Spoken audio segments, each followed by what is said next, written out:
I'm with Jaz Ampaw-Farr, who was a contestant on The Apprentice and is here in Israel. What are you doing here in Israel? Well, I have the honour of working with the Anglican International School in Jerusalem because my day job is a literacy consultant, and I'm really passionate about reading, writing and spelling and us getting that as close to brilliant as we can.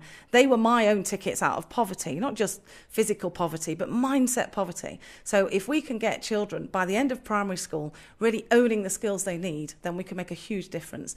And here at the Anglican International School, they have a great vision for making sure that every child, no matter which school they come from or which language they speak or which year they're in, get the best that they can give, a quality education in English language, so that they can use that to go on and fulfil their potential. So I'm really just supporting with some funky ideas and a bit of systematic planning for that. And who inspired you? Tell us a little bit about your story and your childhood.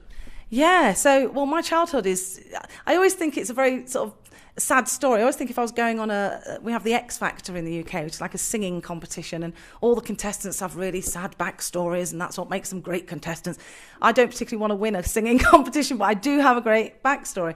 I'm mixed race, so I lived with my mum, who was white, and my dad was unknown. Quite a turbulent childhood. She married a man who was very violent and abused us sexually, physically, verbally. We were in and out of foster care, myself and my 5 brothers and sisters. Lots of times. And what's interesting is throughout this time, even though I felt very alone and very afraid for my life, I didn't believe I was valuable, I felt worthless, I was scared all the time, I was in school. And in school I had, fortunately, completely blessed, I had 5 teachers, because I worked out, I had about 100 teachers between attending nursery school and attending teacher training college. And of them, 5, I had one in each kind of key stage, one in each stage as I went through.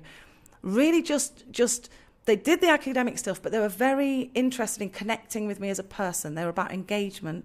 They were about believing in me, about valuing me. Well, even when I didn't believe in myself, I would say I can't do it, and they would say, what would it look like if you could?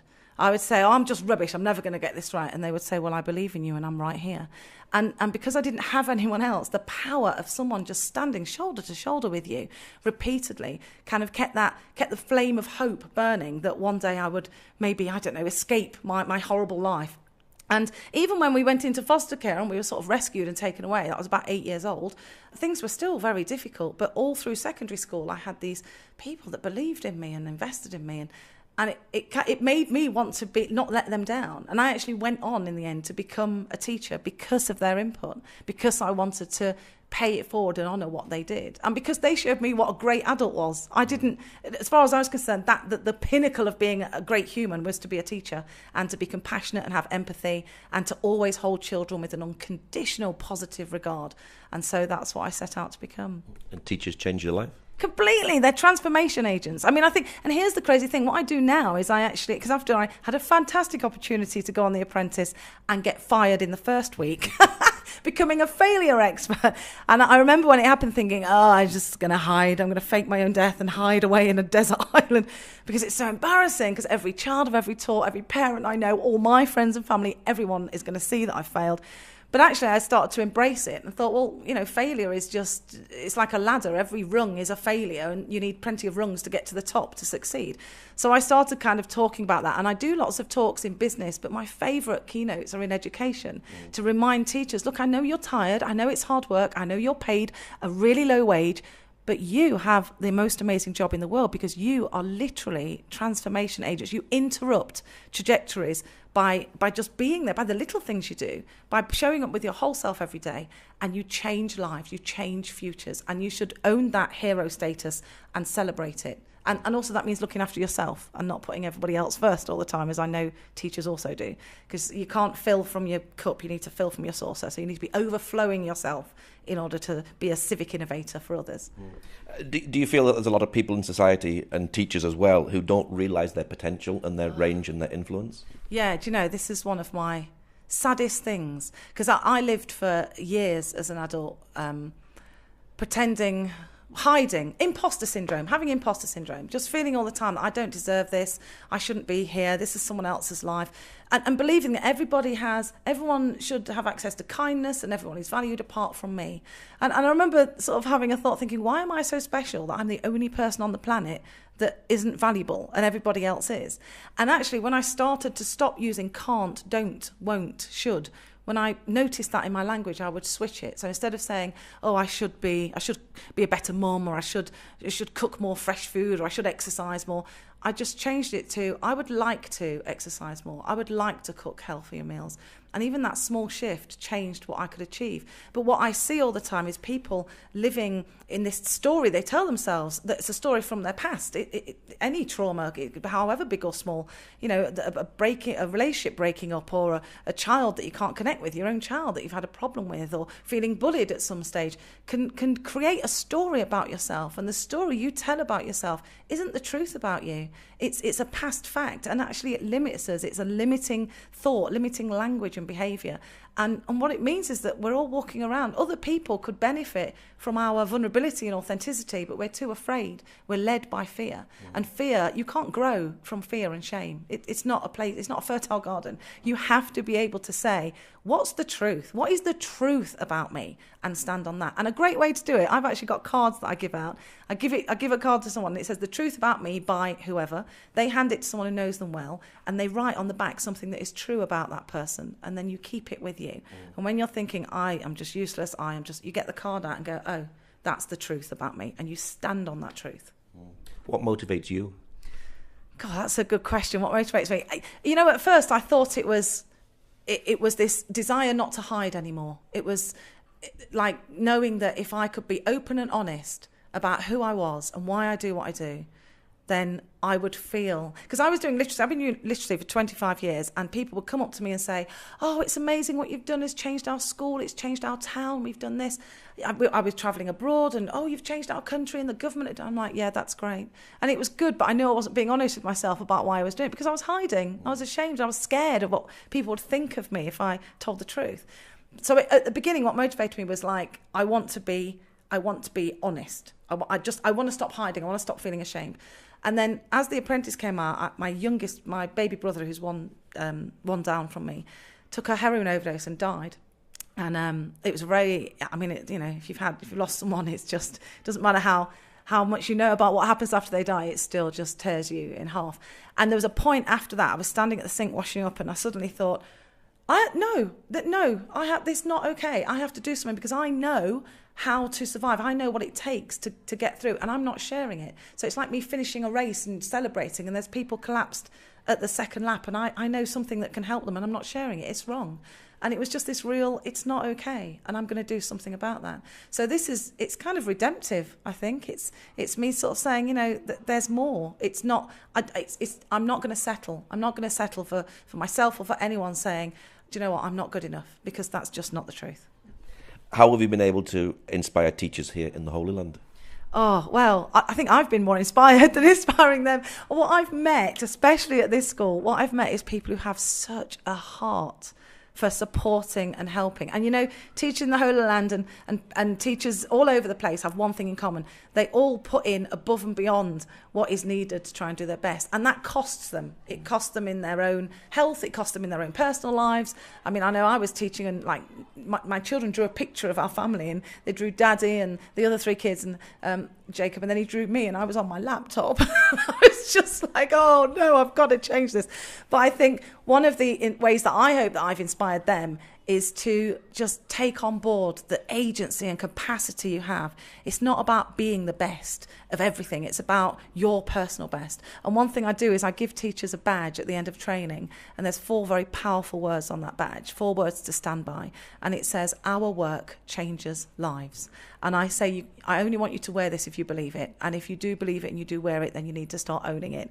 So that's one of the things that I hope I've inspired them to take on, ownership of what incredible gift they bring when they teach. Now, you were on The Apprentice. Why did you go on the show? Because because I'm an idiot. No, because I have this thing. My granddad fought in World War II, and I grew up with my nan and granddad for some of the time. And my granddad always used to say, you volunteer. If something needs to be done, you step forward, you don't step back. So I've got this habit of saying yes first and working out the details after. And as I was watching The Apprentice, I was doing a spelling scheme for a school, and I was watching TV. And I was getting really armchair expert. Oh, I could do better than that. You guys aren't very good. This is ridiculous. And before I knew it, I'd applied and got on the show. I actually forgot to tell my husband. I had to come back from the audition and say, actually going to be away for 2 months. Are you okay to look after the kids? So I got on because I thought, well, why not me? I mean, I spent my whole life thinking, why me? Why me? The world owes me a living. Why me? But that switched to, well, why not me? Why not? Why shouldn't I do this? Why shouldn't I run for president? Why shouldn't I? And yeah, it might not work, but failure is how you learn. So I'm comfortable with things going wrong. And good job, because I was home within a week being on the show. Did it inspire you, and was it enjoyable being on the show? That is a good question. Enjoyable. Because it's a bit like being incarcerated, because they take it very seriously. You can't tell anyone you're going on. You're not allowed to go to the toilet on your own. You're not allowed a pen. So because writing for me is so important, I found it quite hard. But what I did enjoy is being with an eclectic group of people who I'd never get to speak to or know. And I think of the people there, they do pick people who are quite... sometimes young. I think I'm the eldest that's ever been on the show, and they're sort of full of bolster, and I'm going to be the next Allan Sugar. But underneath it all, they're the same as us. You know, they worry, they want to be happy, they're scared. So that was great, because I love these kind of social experiments where you live in a house with people and have to form a community. So for the short time I was there, it was very enjoyable. But I think I've enjoyed being fired and being out. In fact, when one of my friends sent me an email when I got fired saying, congratulations, you don't have to put up with it now for the next 12 weeks. So, but yeah, I mean, I've enjoyed after more than I enjoyed there, but I'm glad of it. I feel like it's been a great experience. Now, you put yourself forward as project manager. What was your project? Yes, I put myself forward as project manager again because Allan Sugar said we need a volunteer. I'll do it. You know. So we had to sell a lot of, I would call it tut and rubbish. My kids would call it precious souvenirs. And it was like lucky Chinese cats, you know, the cats you have in Chinatown, and mugs and cat litter, just odd random toilet rolls, odd random things. And we picked them up from Tilbury Docks at 3 a.m, and we had to get rid of them all by 8 o'clock that night. So we're at the flower market in London, we're going to big markets, we're phoning Battersea Dogs home. And my biggest mistake was that I took my lucky cats to Chinatown at 6 o'clock in the morning when Chinatown isn't open, just a hint for anyone who was thinking of going there. Also, they already get their lucky cats from China at a very cheap price. So it was a really huge mistake. And I've still got them all in my garage. So if you'd like a couple of hundred, I could do you a really good deal. What's Allan Sugar like? Well, you know, this is interesting because I always think when I sort of meet someone who I feel is a bit abrasive, I always say to myself, Jaz, what would you do what would you think, what would you feel, what would you say if you were able to be compassionate right in this moment? And Allan Sugar is quite abrasive because he doesn't say please or thank you or sorry, and he's got one tone, and he kind of frowns all the time. It's like he's expecting to be disappointed all the time. But actually, even offset, he's exactly the same. He's very authentic. That's just his range of emotion is there, and he just wants things done. And he kind of, I think he's got this thing where he doesn't suffer fools gladly. So the party at the end, he was there, and he was just in the same mode as in the boardroom. He was the same, same sort of guy. I don't think I ever saw him smile for the entire time. I don't think I saw him smile. But he's a straight up guy. What you see is what you get. Yeah. Now, teaching is a very difficult profession to be in today, and family seems to have broken down so much. Is a teacher a sort of glue that holds a child together? Oh my gosh, yes. You're so good at this. Yeah, you know what? For me, gosh, it's more than glue. It's more than glue. Because when you have things at home going on where a breakup, even when it's done beautifully, even when it's done with as much compassion and empathy as possible, it's still a disruption of home and of life and of kind of acknowledging, belonging really. And what teachers often don't realise is that they are there every day. They see the children, 6 hours they spend with the children every day. And children are like video cameras. They're like recording everything you say and do, and they're working out, is that really what she thinks? Is that really what she feels? So they're looking for data the whole time to see is this okay? Am I okay? Is everything okay? And so teachers, they're so much more than glue, because they're like this stable, they're like an oak tree, they're like a light that never goes out, like a lighthouse that you can be drawn towards and know that you're safe. You're not going to crash into the rocks, you're not going to drift off out to sea, because that lighthouse is driving you towards consistency, safety. I talk about teachers having ACE relationships, which is authentic, being their authentic selves, being consistent in the fact that they're always there, and having high expectations, not letting the fact that, okay, well, things are hard at home, but I still expect you to do well because I believe in you. And those three things, those ACE relationships, they're the reason that I'm not dead. They really are. I have searched my life. I've gone back and thought, how have I survived? How have I done this? And in all the therapy and the counselling and the coaching that I've had and I've given to other people, I just keep coming back to, it's those 5 teachers and a surrounding cast of accidental saviours, but those 5 teachers were the glue. They were the thread of life that kind of kept me going all the way. What would you say to a young person setting off on their journey of life today? Oh, strap yourself in, kid. Well, I would say, aim for failure. Aim for epic failure. Fail first. Fail fast. Don't be failure averse. Don't be driven by fear, because you can't get to success until you've failed. Often I ask people, who's made a mistake today? And people are sort of like, oh, I don't know. And I think, you know what, if you haven't made a mistake, you're not trying hard enough. You're staying in your comfort zone. It's all about growth, and contribution can only happen when you're making mistakes. Now, don't make huge mistakes like robbing a bank or, like kidnapping a whole city. Don't do that. But take risks that you think, I don't know if this is going to work.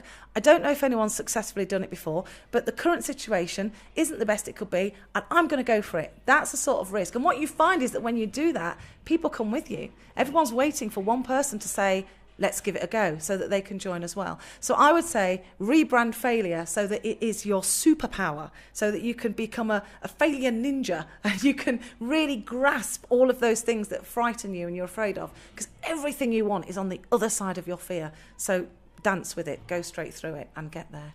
Are you making a difference?